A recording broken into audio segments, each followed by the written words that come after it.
नमस्कार दोस्तों, स्वागत है आप लोग का हमारे चैनल मैथ्स मेकर में। तो चलिए आज का सेशन हम लोग स्टार्ट करते हैं। अगर आप रेलवे के किसी भी एग्जाम्स का तैयारी कर रहे हैं तो हमारे साथ ज़रूर जुड़ें, चाहे वो एनटीपीसी का हो, ग्रुप डी का हो, आरपीएफ कांस्टेबल, यही सब एग्जाम बचा हुआ है। फिलहाल तो सभी एग्जाम हो गया है और आप लोग को रेलवे का किसी भी एग्जाम का तैयारी करो, चाहे इसमें शामिल नहीं हो वो एग्जाम, ठीक है। अगर कर रहे हैं तो हमारे साथ जरूर जुड़ें। जो भी क्वेश्चन हम लोग करते हैं वो प्रीवियस ईयर बहुत ही सिलेक्टेड क्वेश्चन रहता है, ठीक है। तो चलिए हम लोग पहला क्वेश्चन से स्टार्ट करते हैं। देखिए, ये भी क्वेश्चन आप लोग को पीछे भी हम करवा चुके हैं और कल भी करवा चुके हैं ये क्वेश्चन। और ये क्वेश्चन जो देखे होंगे आप लोग, हमारा जो पूछा गया इस बार के एएलपी के एग्जाम में पूछा गया है, जबकि देखिए पिछला साल पूछा गया है ग्रुप डी में। तो आप लोग को इसीलिए हम प्रीवियस ईयर कराते हैं कि प्रीवियस ईयर का फ़ायदा यही है कि क्वेश्चन जो है बहुत रिपीट होता है रेलवे में पिछले साल का, चाहे ग्रुप डी का हो, एनटीपीसी का हो, रेलवे के सभी एग्जाम में पूछा जाता है। तो चलिए आज का सेशन हम लोग स्टार्ट करते हैं। तो क्वेश्चन हमारा पहला क्वेश्चन यहाँ से स्टार्ट होगा। पहला क्वेश्चन कौन सा जो है 8 से विभाज्य नहीं है, ये पूछा है।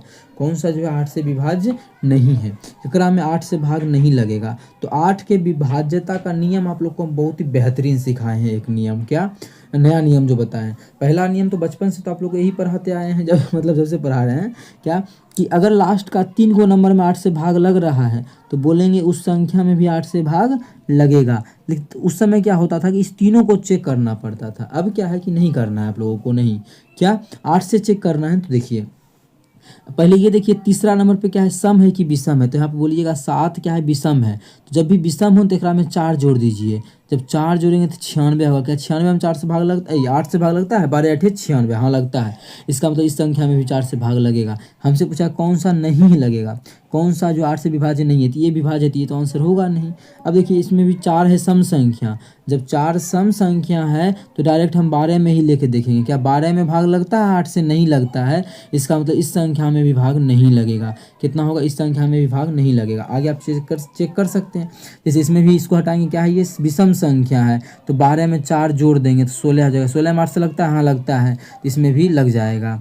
और इसमें भी क्या है, विषम, तो एकरा में जोड़ेंगे कितना, 4, तो 52 4 56, 8 से 56, एकरा में भी लग जाएगा। मतलब ये भी आंसर नहीं होगा। किसमें भाग नहीं लगेगा 8 से, तो ऑप्शन सी में नहीं लगेगा। तो ऑप्शन सी हमारा बिल्कुल करेक्ट होगा। ये एक नया तरीका है जो कि आप लोग को हम इधर कुछ दिनों से करवा रहे हैं, कुछ महीनों से, ठीक है। तो अगला क्वेश्चन हमारा देखिए क्वेश्चन नंबर 2 है। क्या है क्वेश्चन नंबर 2, देखिएगा आंकड़ों का माध्य 16 है तो प्रश्नवाचक चिन्ह के स्थान पे क्या आएगा। देखिए 18 दिया है, 16 है, 22 है, 13 है और यहाँ पे प्रश्नवाचक चिन्ह मतलब x दिया है। ये सभी का जो माध्य दिया हुआ है वो 16 दिया हुआ है। तो पूछा है x के स्थान पे क्या होगा। आप लोग अगर चाहे बचपन वाला तरीका पे तो बना ही सकते हैं, क्लास 10th वाला तरीका पे क्या है, लेकिन उस तरीका पे नहीं बनाना है, ट्रिक पे बनाना है, ठीक है। उस तरीका पे अगर कोई बनाना चाहता है तो कैसे बनेगा। तो देखिए क्या संख्या है, जितना भी संख्या है, क्या तरीका माध्य का है, कुल आंकड़ों का योग, कुल आंकड़ों का योग बटा कुल संख्या, क्या गो है, 1 2 3 4 5 गो है। तो क्या करेंगे, 5 से भाग करेंगे तो यही माध्य निकलेगा। इसी का मान 16 दिया हुआ है। यहाँ से x का मान ज्ञात करेंगे, यही मेरा आंसर हो जाएगा। यहाँ से चलिए इस क्वेश्चन में हम निकाल देते हैं, फिर आप लोग को हम ट्रिक भी तो हमें बताना है, ठीक है।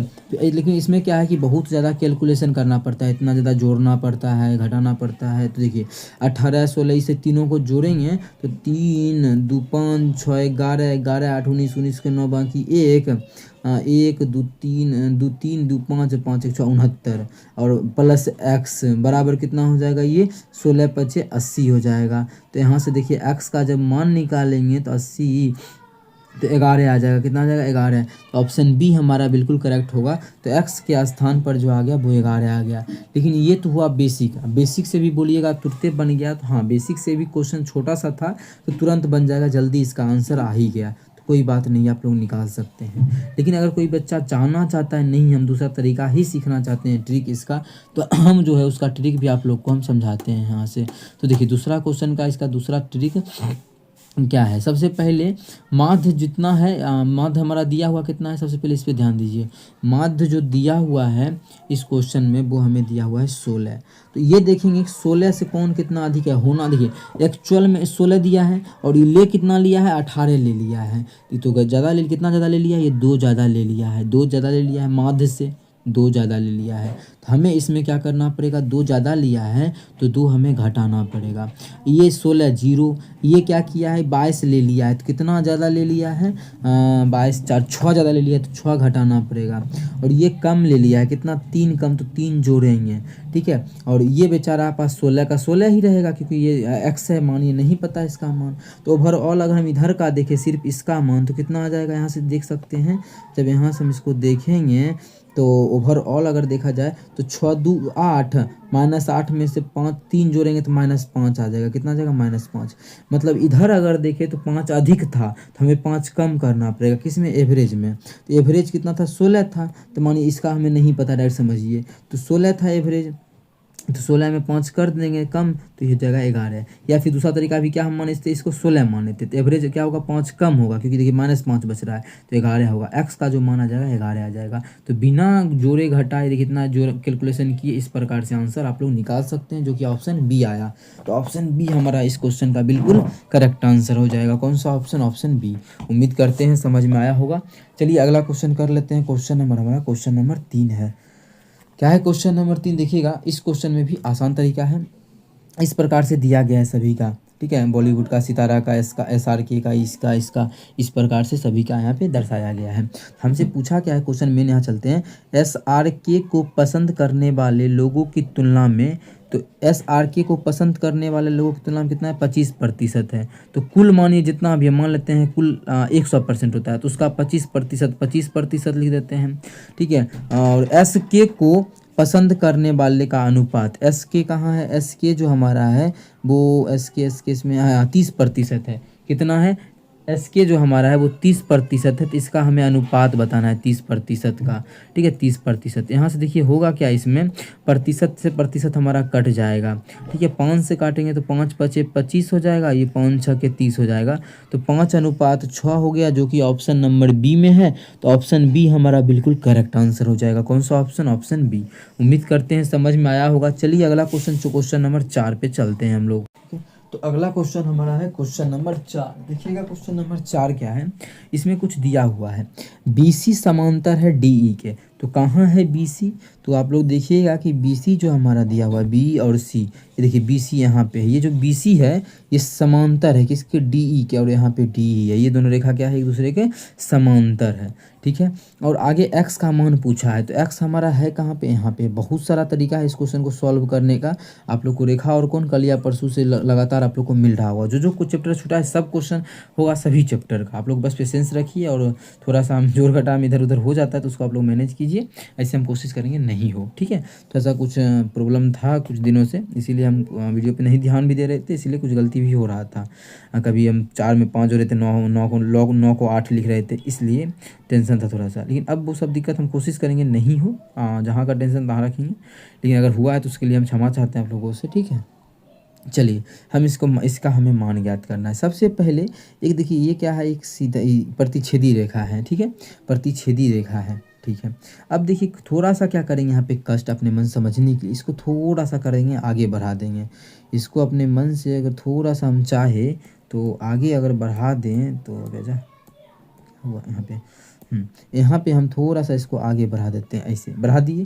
इतना में किसी प्रकार का कोई भी दिक्कत आप लोग को नहीं होगा, बहुत ही आसान तरीका से समझ में आ जाएगा। अब देखिए ये क्या है, एक रेखा पे 180 का कोण बनता है पूरा। अगर ये 122 है तो ये हमारा कितना हो जाएगा, जो ये 180 पुर जाए तो आप लोग बोलिएगा कि दोनों मिला के 180 होगा। ये 122 है तो 22 8 30 30 30 60, 30 में 60 जोड़ेंगे तो 30 में 50 जोड़ेंगे तो 80 हो जाएगा, होगा ना। तो ये हमारा 58 डिग्री हो जाएगा। कितना हो जाएगा, ये 58 हो जाएगा, ठीक है। अब देखिए दू को अगर समांतर रेखा एक प्रतिच्छेदी रेखा काट रहा है तो एक इस रेखा के ऊपर वाला जितना कोण होगा उतना ही इस रेखा के ऊपर वाला कोण होगा, ये हमारा बराबर होता है। ये चीज़ आप लोग को पता होगा, नहीं पता है तो मेरा कल का क्लास भी देखिए, समझ में आएगा। तो ये दोनों क्या है, प्रतिच्छेदी रेखा को देखिए, दो को समांतर रेखा है ये, और ये इसको काट रहा है प्रतिच्छेदी रेखा, तो ये जितना होगा उतना ही हमारा ये होगा। ये चीज़ तो आप लोग को पता होना चाहिए, नहीं पता है तो समझ लीजिए। अगर वो 38 तो हमारा ये भी कितना हो जाएगा, 38 हो जाएगा। अब देखिए त्रिभुज त्रिभुज के तीनों कोनों मिला के 180 डिग्री, और ये दोनों अकेले कितना है 58 है, और एगो 38 है। जब जोड़ेंगे इसको 8 8 16 6 बाकी 1 5 3 8 1 9 96 डिग्री आ गया। तीनों मिला के 180 डिग्री। अगर ये वाला है 96 डिग्री तो दूसर कितना होगा, तेसर कितना होगा, तो 180 में जब 96 घटा देंगे तो 84 डिग्री आ जाएगा। तभी तो तीनों मिला के 180, मतलब ये जो कोण आ जाएगा वो हमारा आ गया 84 डिग्री, तो जो कि ऑप्शन नंबर बी में है। तो ऑप्शन बी हमारा बिल्कुल करेक्ट आंसर हो जाएगा। कौन सा ऑप्शन, ऑप्शन बी। उम्मीद करते हैं समझ में आया होगा। बहुत ही अच्छा लेवल का क्वेश्चन आप लोग को हम करवाए हैं। कहीं भी दिक्कत हो किसी भी प्रकार का किसी भी क्वेश्चन में कमेंट करके पूछ सकते हैं। ये आपका अपना चैनल है मैथ्स मेकर, ठीक है। अगर ये चीज़ नहीं निकालना चाहते थे तो आप लोग नहीं भी निकालते तो बन जाता। कल जो आप लोगों को कॉन्सेप्ट समझाए थे उस कॉन्सेप्ट से कैसे, देखिए एक सीधा रेखा है, ये एक सीधा रेखा है, ये 38 तेहो 38 है। अब जो बाहर में कोण बना वो इस दोनों के योगफल के बराबर होगा, ठीक है। तो 122 में 38 घटा देते तो ये वाला हमारा निकल जाता, डायरेक्ट आंसर 84, ठीक है। तो ये 58 निकालने का उस समय कोई ज़रूरी नहीं होता। जैसे कि आप लोग को जो भी समझ में आया उस तरीक़ा से बनाइए। मेरा काम था आप लोग को सभी तरीक़ा से समझाना। चलिए अगला क्वेश्चन करते हैं। क्वेश्चन नंबर 5 क्या है, क्वेश्चन नंबर 5, एक व्यक्ति 12% वार्षिक साधारण ब्याज अर्जित करने हेतु 5,000 की राशि को 5 वर्ष के लिए अपने बैंक में खाते में जमा करता है। 5 वर्ष के बाद मिलने वाला मिश्र धन, क्या बोला है, मिश्र धन। मिश्र मतलब समझते हैं ना, जो ब्याज में जोड़ देंगे, ब्याज और मूलधन को जोड़ देंगे तो वही मिश्र धन होता है। तो मूलधन को भी जोड़ देंगे मतलब 5,000 तो होगा ही होगा, मिश्र धन पूछा है ना तो ये तो होगा ही होगा, प्लस इसमें इंटरेस्ट साधारण ब्याज जोड़ेंगे, मतलब आंसर क्या होगा, इससे 5,000 से अधिक। ये नहीं है गलत, ये नहीं है गलत, इसलिए ऐसा दे देता है। बच्चा क्या करता है कि मानिए यही कहीं निकाल दिया साधारण ब्याज, चाहे जो भी निकलेगा साधारण ब्याज टिक कर देगा, ये नहीं ध्यान देगा कि साधारण ब्याज नहीं पूछा, ये पूछा है मिश्र धन कि ब्याज अब प्लस जो रुपया लिया था वो दोनों मिला के कितना होगा। तो SI कितना हो जाएगा, SI होगा PTR/100। P कितना है, तो P हमारा है 5,000, तो P है 5,000 गुना समय 5 साल है गुना रेट है 12% बटा जो हमारा हो जाएगा 100 हो जाएगा। जब यहाँ से काटेंगे 2 जीरो से 2 जीरो खत्म, 12 पच्चे 60 तो 0 और 6 पच्चे 30 तो 30 आएगा 0 3,000, मतलब साधारण ब्याज जो आ गया वो 3,000 आ गया, और रुपया जो लिया गया था कर्जा वो कितना 5,000 था, और ब्याज जो आ गया वो कितना आ गया, तो आप लोग देखे होंगे कि 3,000 भी निकाल चुके हैं। तो दोनों मिला के जो कुल हो गया मिश्र धन वो कितना, उसको अमाउंट बोलते हैं ए। तो मिश्र धन जो हो गया हमारा इस क्वेश्चन में वो 8,000 हो गया, जो कि ऑप्शन नंबर ए में है। तो ऑप्शन ए हमारा बिल्कुल करेक्ट आंसर हो जाएगा। कौन सा ऑप्शन, ऑप्शन ए। उम्मीद करते हैं दोस्तों समझ में आया होगा। कहीं भी किसी प्रकार का कोई भी दिक्कत हो किसी भी क्वेश्चन में कमेंट करके पूछ सकते हैं। अगर आप लोग रेशियो मेथड से इसी क्वेश्चन को बनाना चाहते हैं तो कैसे बनेगा देखिए, या बोल सकते हैं परसेंटेज का फ्रैक्शन मेथड कैसे बनेगा, तो देखिए इतना फॉर्मूला नहीं लगाना है। तो 12% तो बोल रहा है ना ब्याज का रेट है, तो 12% का फ्रैक्शन वैल्यू जो होता है वो हमारा होता है 4/25। कितना होता है, 4/25, 4/25 ना, 12 का नहीं 4/25 नहीं होगा 12 का। तो हमारा ये जगह 3/3, जब मानी फ्रैक्शन कैसे निकलते हैं, इतना बटा 100, 12% था तो 12/100, जब काटेंगे तो ये हमारा 25 हो जाएगा, 4 से काटेंगे तो बड़े, हाँ 3/25 हो जाएगा। कितना, 3/25 का फ्रैक्शन वैल्यू कैसे निकालते हैं वो भी आप लोग सीखे होंगे। अब देखिए फ्रैक्शन वैल्यू 3/25, मतलब कोई किसी से हम कर्जा अगर 25 लिए हैं तो अमाउंट 1 साल का ब्याज कितना देंगे, 3 रुपया देंगे। हमको क्वेश्चन बोला है 5 साल तक लिया गया है, 5 साल के लिए, तो 15 रुपया ब्याज दिया जाएगा। कितना रुपया, 15 रुपया। तो 25 रुपया तो कर्जा लिए थे, 15 रुपया ब्याज देंगे, तो कुल रुपया देंगे कितना, 25 5 30 10 40, तो 40 अनुपात में आ गया। कितना अनुपात में आ गया, 40 अनुपात में। अब देखिए जो हमारा दिया हुआ है इस क्वेश्चन में मूलधन वो कितना दिया हुआ है क्वेश्चन में, देखिए तो यहाँ पे 5,000 दिया हुआ है। कितना, 5,000, तो 5,000 दिया है, और हम 5,000 एक्चुअल में, हम मतलब एक्चुअल में तो 5,000 है, और हम लोग का जो आया वो 25 अनुपात में आया। तो बोल सकते हैं 25 अनुपात जो है वो 5,000 के बराबर है। तो कितना गुना है अधिक, हम लोग का अनुपात से कितना अधिक है, तो देखा जाए तो 25 दूना 50 और 200 गुना अधिक है। तो ये भी हमारा 40 नहीं हो कि इससे जो होगा वो 200 गुना अधिक होगा, मतलब 4 दूना 8,000 हो जाएगा। कितना हो जाएगा, 8,000 हो जाएगा। इसका मतलब है कि जो हमारा बी हो जाएगा वो 8,000 हो जाएगा। तो उतना, ठीक है। अगर इतना भी आप लोग को सॉल्व नहीं करना था तो यहाँ पे जो भी आंसर होता वो हमारा होता 40 का मल्टीपल। ये दोनों तो कट ही जाएगा शुरू में, 40 का मल्टीपल ये है नहीं है, एक ऑप्शन बी ही है तो ऑप्शन बी करेक्ट होगा। जैसे मन करे वैसे बनाइए, चाहे इस तरीका से बनाइए, चाहे पूरा सॉल्व कीजिए, चाहे यहाँ 40 आया तो यहीं पे ब्रेक लेके आंसर को टिक कीजिए। बस आप लोगों को जल्दी से क्वेश्चन बना के आगे चलना है एक्यूरेसी के साथ। ये एक्यूरेसी तभी होगा जब आप लोग प्रैक्टिस करिएगा तब। तो अगला क्वेश्चन हमारा है क्वेश्चन नंबर 6। क्या है? ABC 16 दिया हुआ, ये हमारा दिया हुआ बहुत आसान क्वेश्चन है। देखिए A + B + C बराबर जो है वो 16 दिया हुआ। इस बार का ये NTPC का क्वेश्चन है पिछले साल का, जबकि इस बार के ALP में और इतना ज़्यादा RRB JEE में पूछा गया है। ALP में तो एक ही क्वेश्चन आया था, लेकिन RRB JEE में इतना क्वेश्चन पूछा गया है इस बार के RRB JEE में। RRR फिल्म का नाम लिख दिया ना। RRB JEE में आप लोग देखिएगा इतना अधिक पूछा गया है कि आप लोग बोलिएगा हाँ अच्छा क्वेश्चन है, देख के बोल सकते हैं। और दूसरा ये दिया हुआ है, तीसरा जो हमें दिया हुआ है एक दूसरा चीज़ AB + BC + CA, इसका जो मान दिया हुआ है हमारा 78 दिया हुआ है। कितना दिया हुआ है? 78 दिया हुआ है। ठीक है, चलिए आगे सॉल्व करते हैं। इसको हम इरेज कर लेते हैं। आप देखिए अब यहाँ पे जो हमें ज्ञात करना है वो ये ज्ञात करना है क्या है। इस चीज़ को हम देखिए सभी चीज़ लिख के बता रहे हैं, एग्जाम में लिखना थोड़ी ना है मेरे भाई। A³ + B³ + C³ - 3ABC, ये हमें ज्ञात करना है। तो इसका मने मन फॉर्मूला एग्जाम में करना है। इतना आप लोग प्रैक्टिस कीजिए कि मने मन दौड़ने लगे, ऐसे तभी हम लिख के समझाएंगे ना। इसका फॉर्मूला होता है A + B + C × A² + B² + C² -AB BC CA। ठीक है, ये फॉर्मूला होता है। अब देखिए हमें जो क्वेश्चन में पता है ABC भी पता है, वो कितना दिया हुआ है? 16 दिया हुआ है। तो 16 गुना A² B² नहीं पता है, लेकिन माइनस, इस सभी से माइनस कॉमन लेंगे तो ये सब प्लस हो जाएगा। और ये भी पता है, ये हमारा 78 दिया हुआ है। ठीक है, इतना आएगा। लेकिन सबसे पहले जो हमें निकालना है, यहाँ पे निकालना पड़ेगा A B और C का, A² B² C² का मान। ये कैसे निकालेंगे? उससे पहले एक चीज़ दिखा कि जो भी आंसर होगा, देखिए इतना में क्या करेंगे? 16 से गुना। तो जो भी आंसर होगा वो 16 का क्या होगा? मल्टीपल होगा। जो भी आंसर होगा वो 16 का हमारा मल्टीपल होगा। तो कौन सा ऑप्शन 16 का मल्टीपल है? तो ये देखिए ये भी ऑप्शन 16 का मल्टीपल है, ऑप्शन C भी। और आगे अगर देखा जाए तो ये तो 16 का मल्टीपल नहीं है। ठीक है, ये हमारा भी 16 का मल्टीपल नहीं है। ये क्या है? 16 दूना 32, 16 दूना 32, ये भी हमारा 16 का मल्टीपल है। ये दोनों हमारा क्या है? ये 16 का मल्टीपल है। इसीलिए अब हमें क्वेश्चन को सॉल्व करना पड़ेगा। 16 का मल्टीपल तो आप लोग समझेंगे ना क्यों खोज रहे थे। क्यों? क्योंकि यहाँ पे 16 आ गया, इस पूरे में 16 का गुना होगा, इसलिए आंसर जो होगा वो 16 का मल्टीपल होगा। तो 2 ऑप्शन तो गलत हो गया। अब है कि 50% एक्यूरेसी, टक्कर पचे भी मारेंगे तो ये ऑप्शन या ये ऑप्शन एग्जाम में मारेंगे। लेकिन अगर सॉल्व ही कर लें तो देखिएगा, सॉल्व करेंगे तो हमें A² B² C² निकालना है ना। तो इस चीज़ को निकालने के लिए क्या कीजिए, हमें कहाँ ABC दिया हुआ है उस पर ध्यान दीजिए। यहाँ पे दिया हुआ है, अपने मन से दोनों तरफ हमें वर्ग कर देना है। क्या करना है? अपने मन से दोनों तरफ वर्ग कर देंगे। तो यहाँ भी हम कर देंगे वर्ग और यहाँ भी कर देंगे वर्ग। तो यहाँ जो हमारा आ जाएगा वो आ जाएगा A²। देखिए आप लोग को हम बताए शुरू में कि कैसे ऑप्शन को छांट सकते हैं, लेकिन नहीं मिला तो फिर हमें आगे चलना पड़ेगा। ठीक है, और कोई तरीका नहीं है। A² + B² + C² + 2AB 2 × AB BCC है, ये सब फटाफट करना है फटाफट। ठीक है, जैसा आता 2AB + 2BC + 2AC, तो 2 कॉमन ले लेंगे तो क्या आ जाएगा? 2AB BCC है। इसका मान 78 दिया हुआ है। कितना है? 78 बराबर कितना हो जाएगा? 16 का स्क्वायर होता है हमारा 256।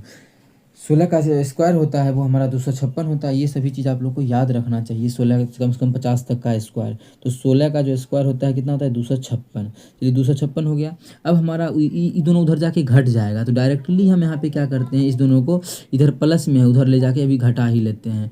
ये पूरा जो हमारा इधर क्या है? प्लस में है, तो बराबर की उस पार जाएगा तो क्या हो जाएगा? घट जाएगा। तो 256 में ये दोनों ले जाएंगे, यहाँ पे जाके यहाँ पे इसको हम घटा देंगे। ठीक है, चलिए घटा देते हैं। जब घटाएंगे तो 256, जब माइनस करेंगे 8 दूना 16, 6 बाकी 7 14 15, 156 घटाएंगे कितना आ जाएगा? 100 आ गया। तो इसका जो मान आ गया वो हमारा कितना आ गया? 100 आ गया। तो 78 गुना 2 की, तो सभी चीज़ समझ में आ गया। 100 आ गया, तो यहाँ पे 100 अब यहाँ पे रख देंगे। तो अब जो हमारा आ जाएगा कितना आ जाएगा? 16 गुना 100 में से 78 घटा देंगे। कितना करेंगे? 100 में से जब 78 घटाएंगे तो हमारा जो आ जाएगा वो हमारा 22 आ जाएगा। कितना आ जाएगा? 22 आ जाएगा। कितना? 22। जब इसको आप गुना कर देंगे 22 गुना 16, जब 22 गुना 16 करेंगे कितना आ जाएगा? 352 आ जाएगा। कितना? 352। तो कौन सा ऑप्शन है? देखिए 16 का मल्टीपल देखिए आ रहा है ना, देखिए यहाँ 16 का गुना किए तो तब ना इतना पूरा, तो ये तो हमारा 352 नहीं है, तो 352 ऑप्शन बी है, तो ऑप्शन बी हमारा बिल्कुल करेक्ट आंसर हो जाएगा। कौन सा ऑप्शन? 352। उम्मीद करते हैं दोस्तों समझ में आया होगा। कहीं भी किसी प्रकार का कोई भी दिक्कत हो किसी भी क्वेश्चन में तो कमेंट करके पूछ सकते हैं। चलिए अगला क्वेश्चन हमारा है, क्वेश्चन नंबर क्या है? क्वेश्चन नंबर जो है 7 नंबर क्वेश्चन। ऐसा क्वेश्चन आप लोग को हम बहुत बार कराए हैं, आप लोग को हम तरीका भी समझाए थे, या ट्रिक भी याद करवा दिए थे, फॉर्मूला भी बोल दिए थे कि 10⁴ थीटा प्लस 10² थीटा बराबर हमारा अगर जो भी मान है वही मान हो जाएगा sec⁴ थीटा अब माइनस sec² थीटा। अगर इसका मान हमारा 11 है तो इसका भी मान 11 हो जाएगा। ठीक है, जो कि आंसर होगा। यही पैटर्न जो होता है कॉट और कॉसेक में आता है। किस में आता है? कॉट और कॉसेक में। कॉट और कॉसेक में यही पैटर्न आता है। क्या चीज़? कॉट पे पावर 4 थीटा वो करके। लेकिन हम इसको भी क्या कर देते हैं आप लोग के लिए, हम यहाँ पे साबित कर देते हैं इसमें आंसर। ठीक है, इसे हम बहुत पहले बताए हैं लेकिन अभी भूल गए होंगे आप लोग, तो हम इसको साबित करते हैं कि कैसे आएगा इक्वल। देखिए दोनों में कुछ कॉमन आ रहा है क्या? तो आप लोग बोलिएगा जी बिल्कुल यहाँ पे हम कॉमन दिख रहा है क्या? दोनों में 10² कॉमन आएगा, तो जब 10² यहाँ से कॉमन ले लेंगे थीटा तो बचेगा हमारा यहाँ पे 10² थीटा प्लस जो बचेगा वो 1 बचेगा बराबर 11 बचेगा। अब देखिए 11 का 11 यहाँ पे लिख देते हैं। अब इस 10² थीटा का मान होता है हमारा sec² थीटा माइनस 1। क्या होता है? sec² थीटा माइनस 1 होता है 10² थीटा। कैसे फॉर्मूला जो हमारा होता है वो होता है sec² थीटा माइनस 10² थीटा बराबर 1 होता है। तो हम जो बोले sec² थीटा माइनस 1 होता है 10² बराबर इंटू इसका जो फॉर्मूला होता है वो sec² होता है। क्या होता है? क्लास 10th में ही आप लोग पढ़ेंगे। इसका sec² थीटा होता है बराबर 11। जब इसको गुना कर देंगे तो हमारा हो जाएगा sec² गुना sec²। क्या हो जाएगा? sec⁴ थीटा माइनस एकरा 1 से करेंगे तो हो जाएगा sec² थीटा। क्या हो जाएगा? sec² थीटा बराबर 11 था ना, तो 11 का 11। देखिए हमें जो ज्ञात करना था यही तो ज्ञात करना था, इसीलिए आप लोग को बोले याद रखिए कि रेलवे में रेलवे और मतलब बोल सकते हैं SSC GD में ये क्वेश्चन आता है ऐसा। ठीक है, तो आप लोग को हम तरीका याद करवाएं, वहाँ से याद रखिए। आप लोग को हम साबित भी कर दिए। ऐसा जरूरी नहीं है कि आप लोग तरीका ही याद रखिए, मतलब फॉर्मूला के जैसे ही बना के याद रखिए, आप लोग तरीका भी याद रख सकते हैं। चलिए अगला क्वेश्चन, ये अनुपात निकालना है। तो सबसे पहले जो हमें दिया है वो A अनुपात B जो दिया है वो अनुपात दिया है इस प्रकार से 3/2 अनुपात 7/3। और यहाँ पर B और C का जो अनुपात दिया हुआ है 1/5 अनुपात 1/7। पहले हम इसको इस बटा को हटाते हैं। अनुपात का मतलब बटा को हटा देना। कैसे हटाएंगे इस बटा को? सबसे पहले ये समझिए आप लोग कैसे हटेगा ये बटा हमारा। तो इस दोनों का एलसीएम अपने मन से ले लीजिए, एलसीएम। तो 3 दूना 6, तो एकरो में अपने मन से 6 से गुना करेंगे, एकरो में 6 से गुना करेंगे, कोई हर जाना नहीं, क्यों? अनुपात में ही है ना। तो अनुपात में मान हम काट भी देंगे तो वही रहेगा जो पहले था, इससे कोई इफेक्ट हमारा मान पे नहीं पड़ेगा। इसीलिए हम इसको इस प्रकार से इसे लिख सकते हैं। यहाँ से क्या होगा कि 2 तिया 6 हो जाएगा, यहाँ पे 3 दूना 6 होगा, तो इसका जो मान आ गया वो 3 तिया 9, इधर हो जाएगा 7 दूना 14। इतना कर लेते हैं, फिर आगे देखेंगे। यहाँ भी हम उसी प्रकार से जब 7×5 35, तो यहाँ पे 35 से गुना करेंगे तो हो जाएगा 35 से यहाँ भी गुना करेंगे। अब 35 से जब यहाँ भी गुना करेंगे तो 3×7 35, तो यहाँ हो जाएगा 7 अनुपात। ऐसे भी देखिए जब ऊपर में 1 रहे तो और आसान क्या होता है कि बिना एलसीएम लिए 1 रहे अगर ऊपर में, तो इसका वाला 7 यहाँ आ जाएगा अनुपात निकालेंगे, और इसका वाला 5 यहाँ चल जाएगा 7 अनुपात 5। लेकिन हमें निकालना है ABC का, A अनुपात B अनुपात C। A अनुपात B कितना आ गया? 9 अनुपात 14। और B अनुपात C कितना है? 7 अनुपात 5। अभी देखिए आंसर इस तीनों का जो है अनुपात हमारा नहीं मिलेगा, क्योंकि बैलेंस ये अनुपात नहीं है। वो कैसे बैलेंस देखते हैं अभी? अच्छा, ये जो बैलेंस देखते हैं वो कैसे देखते हैं तो समझिए। क्योंकि बैलेंस ऐसे देखते हैं कि B का मान देखिए दोनों अलग अलग है ना, सेम करना है तो 2 से गुना करेंगे तो सेम हो जाएगा। जब यहाँ किए तो यहाँ भी करेंगे तो अब देखिए सेम 14 14 हो गया ना। ठीक है, B आ गया 14, A आ गया हमारा 9 और C आ जाएगा 5 दूना 10। तो 9 14 और 10, 9 14 और 10 जो हमारा नहीं है, हाँ ऑप्शन नंबर C में है, तो ऑप्शन C हमारा ऑप्शन C बिल्कुल करेक्ट होगा।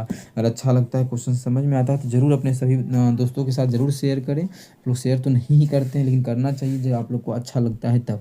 जितना भी आप लोग का साथी ज़रूर शेयर करें, अच्छा उसको भी लगेगा और वो भी देखे तो कुछ फ़ायदा हमें भी होगा और उससे भी होगा। ठीक है, तो चलिए अगला क्वेश्चन कर लेते हैं। क्वेश्चन नंबर हमारा है क्वेश्चन नंबर क्या है 9। 14 वर्ष पहले एक पिता की आयु उसके पुत्र की आयु की 3 गुनी थी। वर्तमान में पिता की आयु उसके पुत्र की आयु की 2 गुनी है। पिता और पुत्र की वर्तमान आयु का योग। तो ये बहुत ही हलवा क्वेश्चन पूछा गया है, लेकिन हम बताने का प्रयास यहाँ कर देते हैं। ऑप्शन के थ्रू भी चलेंगे। 14 साल पहले एक पिता की आयु उसके पुत्र की आयु की 3 गुनी थी। मतलब ये पिता है, ये बेटा को लिख देते हैं बॉय, मतलब लड़का, और फादर को लिख देते हैं एफ। क्या बोला है? 3 गुना है, मतलब लड़का 1 साल का 1 अनुपात का, तो पिताजी 3 अनुपात का। कभी 14 साल पहले का कहानी है, ये है 14 साल ये पुराना कहानी। ये प्रजेंट मानिए अभी कुछ होगा, प्रजेंट में मानिए कुछ भी है प्रजेंट में, तो ये जो कहानी है वो 14 साल पहले का है। ऊपर गए 14 साल, ठीक है, 14 साल ये पहले का कहानी बोला है। और बोला है प्रजेंट का भी कहानी वर्तमान में, तो प्रजेंट का कहानी यहाँ पे इसका मान दिया हुआ है। वर्तमान में क्या बोला है? पिता की आयु उसके पुत्र की आयु की 2 गुनी हो जाएगी। पुत्र की आयु 1 तो पिता की आयु अगर 2 गुना हो जाएगा, ये 2 अनुपात में, ठीक है। बात समझ में इतना तक आ गया है। क्वेश्चन में पूछा है पिता और पुत्र की वर्तमान आयु का योग कितना होगा। पिता और पुत्र की वर्तमान आयु का योग सबसे पहले तो कितना होगा? अनुपात में योगफल 3 होगा, यही ना, प्रेजेंट तो आयु यही है। देखिए तो प्रेजेंट आयु यही है 1 अनुपात 2, मतलब 3 आ गया। तो जो भी आंसर होगा वो हमारा कितना? 2 1 3 का मल्टीपल होगा। तो देख लेते हैं, ऐसे भी क्वेश्चन को सॉल्व किया जाता है रास्ता में भी। जैसे 9 8 17 नहीं है 3 का मल्टीपल, 6 5 11 ये भी 3 का मल्टीपल है, 8 4 12 ये 3 का मल्टीपल है, 4 2 6 ये भी हमारा 3 का मल्टीपल है। तो ये दोनों ऑप्शन 3 का मल्टीपल निकल गया, इसीलिए हमें और आगे भी सॉल्व करना पड़ेगा। नहीं तो इस क्वेश्चन को हम यहीं पे आंसर टिक कर सकते थे, कोई एक आता तब। इसीलिए आप लोग को बोलते हैं कि दोनों तरीका जानना बेहद जरूरी है। अब देखिए दोनों साल में 14 का ही वृद्धि हुआ है, दोनों में 14 साल का ही दोनों में वृद्धि हुआ है। इसीलिए जब वहाँ पे 14 हुआ है तो रेशियो में भी सेम हुआ होगा। तो यहाँ पे देखिए, यहाँ पे 0 हो गया है, अंतर है, यहाँ पे 1 का अंतर है, तो गलत बात है। यहाँ पे हमें इक्वल करना है। इक्वल कैसे करेंगे? इस दोनों के बीच का अंतर कितना है? 1 का। तो एक रो में भी 1 का गुना करेंगे, इसमें भी 1 का गुना करेंगे, कोई इफेक्ट नहीं पड़ेगा, इसलिए छोड़ देते हैं। कोई भी इफेक्ट ये नहीं देगा, इसीलिए इस चीज़ को हम यहाँ पे छोड़ना चाहेंगे, ठीक है। इतना में किसी प्रकार का कोई हानि परेशानी अगर होता है तो हम मेरे साथ ज़रूर कमेंट करें। अब देखिए अगला दूसरा अनुपात कैसे, यहाँ पे कितने का अंतर है? 3 का, 2 का। तो यहाँ 2 से गुना करेंगे और यहाँ भी 2 से गुना करेंगे, कितना हो जाएगा? ये हमारा 2 हो जाएगा, ये हमारा हो जाएगा 2 दूना 4, कितना हो जाएगा? 4। अब देखिए जब 4 हो गया तो अब हमारा देखिए सेम हो गया कि ये भी 1 का वृद्धि हुआ है, यहाँ भी 1 का वृद्धि हुआ है। और एक्चुअल में 1 नहीं 14 साल का अंतर है, 14 साल के बाद। ये 14 साल पहले का कहानी, 14 साल बाद का कहानी, प्रेजेंट का कहानी। तो 1 अनुपात का माना गया 14, ठीक है। हमसे क्वेश्चन में दोनों का योगफल पूछा है, तो योग कितना है? देखिए तो अनुपात दोनों का योग 4 2 6 है, 6 अनुपात में है। 1 अनुपात का मान 14, तो 6 अनुपात का मान कितना हो जाएगा? 14 6 के 84, कितना हो जाएगा? 14 6 के 84, मतलब उसका जो हो जाएगा वो हमारा 84 साल हो जाएगा, दोनों पिता की आयु का योगफल, बेटा और पिता की। तो ऑप्शन नंबर जो होगा ऑप्शन डी हमारा बिल्कुल करेक्ट आंसर हो जाएगा। कौन सा ऑप्शन? Option D. उम्मीद करते हैं दोस्तों आप लोग को बहुत ही अच्छा तरीके से समझ में सभी क्वेश्चन आ रहा होगा। इससे अच्छा तो हमको नहीं लगता है आप लोग को कोई और समझाएगा, जितना अच्छे तरीके से हम आप लोगों को इस क्वेश्चन को समझा पाते हैं। कहीं भी दिक्कत हो तो ज़रूर हमारे साथ क्वेश्चन में पूछा था ना, पुत्र की आयु का योग, वर्तमान योग कितना होगा? 4 2 6, 14 25 70, 14 6 के 84, 84 हमारा ऑप्शन बी में है। तो ऑप्शन बी हमारा बिल्कुल करेक्ट हो जाएगा, ठीक है। ठीक है, तो चलिए अगला क्वेश्चन पे चलते हैं हम लोग। क्वेश्चन नंबर जो हमारा अगला रहेगा वो क्वेश्चन नंबर 10 है। देखिएगा क्वेश्चन नंबर 10 हमारा आगे क्या है, ठीक है ना? हाँ ठीक है। एक्स एक काम का 25% 20 दिनों में करता है और वाई एक्स के साथ शामिल हो जाता है और वे मिलकर बचे हुए काम को 15 दिनों में करता है। तो वाई उसी काम को अकेला कितना दिन में करेगा? देखिए अब इस क्वेश्चन को हम आसान तरीका, बहुत सारा तरीका से निकाल सकते हैं। जो आप लोग को हम हमेशा एलसीएम मेथड बताते हैं वो तरीका से भी सॉल्व करते हैं, या एलसीएम मेथड के अलावा अगर हम सॉल्व करें इसी क्वेश्चन को, तो आप लोग समझना चाहते हैं अगर तो कोशिश कीजिएगा। अगर इस तरीका से समझ में नहीं आएगा तो हम दूसरा तरीका बता देंगे। क्वेश्चन बोला है एक्स एक काम का 20% जो है वो 25% जो है 20 दिनों में करता है। मतलब एक्स अगर कोई है तो एक्स जो है काम का 25%, मतलब 25/x जो काम है, इस एक्स का इतना काम जो है वो 20 दिनों में करता है। तो 20 से गुना कर दिए, बराबर जो है वो बचा हुआ काम। तो बचा हुआ काम कितना है? 75%। तो बचा हुआ जो काम है वो कितना है? 25 काम हो 25% हो गया, तो बचा हुआ काम 75% है। और मिलकर बचे हुए काम को 15 दिनों में कर लेता है। दोनों मिलता है तो बचा हुआ काम जो है वो 15 दिन में हो जाता है कंप्लीट काम। ठीक है, इसको अगर इस तरीक़ा से बनाएं तो काफ़ी लंबा टाइम लगेगा, तो इसीलिए आप लोग को हम इस तरीक़ा से नहीं दूसरा तरीक़ा से ही बता देते हैं। कैसे, देखिए 25% जो है एक्स के बारे में बोला है, 25% काम को 20 दिनों में करता है। यहाँ से फ्रैक्शन वैल्यू नहीं निकाले, 25 का 4 गुना होता है 100%। कोई भी आदमी अपने आप में 100% कोई भी चीज़ 100%, 100% का मान इधर 4 से गुना इधर भी 80, मतलब ये जो है एक्स जो है पूरे काम को 80 दिनों में करेगा। कि 25% अगर 20 दिनों में तो 100% करेगा 80 दिनों में। ये हमारा यहाँ से देखिए ये चीज़ निकल के तैयार हुआ। अब इसको हम कर देते हैं साइड। आगे बोला है बचा हुआ काम 15 दिनों में करता है, दोनों मिलके एक्स और वाई दोनों को मिलाते हैं तो 75% काम जो है वो कितना दिनों में करता है, वो 15 दिनों में करता है। अब देखिए इसको 100 पुराना मुश्किल है तो काट ही देते हैं, तो 15 का 15 इधर हो जाएगा 15 पचे 75, इधर 5% हमें तो पुराना है 100 पुराएंगे, इधर 20 से गुना करेंगे तो 100% हो जाएगा, इधर भी 20 से गुना करेंगे। मतलब एक्स और वाई अगर दोनों मिल जाता है तो वही काम जो है वो 20 दिनों में होता है। कितना दिनों में, 20 दिनों में। हमसे यहाँ से ज्ञात करना है कि उसी काम को बाई कितना दिनों में करेगा, तो एलसीएम मेथड ही बता देते हैं। इसका एलसीएम आ जाएगा 80, 80 कुल काम है। अब एक्स जो है 80 काम को 80 दिनों में करता है, तो एक काम एक दिन में करेगा और दोनों मिल के 20 दिन में पूरा काम करता है, मतलब 80 काम करता है। 20 दिन में 80 काम, तो एक दिन में 20 चौके 4 काम। हमें जो निकालना है सिर्फ बाई का, एक्स का तो एक दिन का एक हिस्सा है तो दोनों मिलके 4 करता है, तो बाई का कितना हिस्सा होगा, एक दिन का 3 हिस्सा। कुल काम है कितना, 80 यूनिट ना। और एक दिन में करता है बाई जो करता है वो 3 यूनिट काम करता है, तो 3 से भाग कर देंगे तो बाई कुल काम को इतना दिनों में करेगा। जब भाग करेंगे तो हमारा आ जाएगा 26 या 26 मतलब 3 दूना 6, 3 6 के 18, 78 2 80, तो आ जाएगा 26 सही 2/3 दिन। ठीक है, मतलब बाई जो है उस काम को 26 सही 2/3 दिनों में करेगा, जो कि हमारा ऑप्शन नंबर सी में है। तो ऑप्शन सी हमारा बिल्कुल करेक्ट आंसर हो जाएगा। कौन सा ऑप्शन, ऑप्शन सी। उम्मीद करते हैं दोस्तों समझ में आ गया होगा। कहीं भी किसी प्रकार का कोई भी दिक्कत हो किसी भी क्वेश्चन में कमेंट करके पूछ सकते हैं। चलिए मिलेंगे नेक्स्ट वीडियो में इसी प्रकार का बेहतरीन क्वेश्चन लेके। Thank you.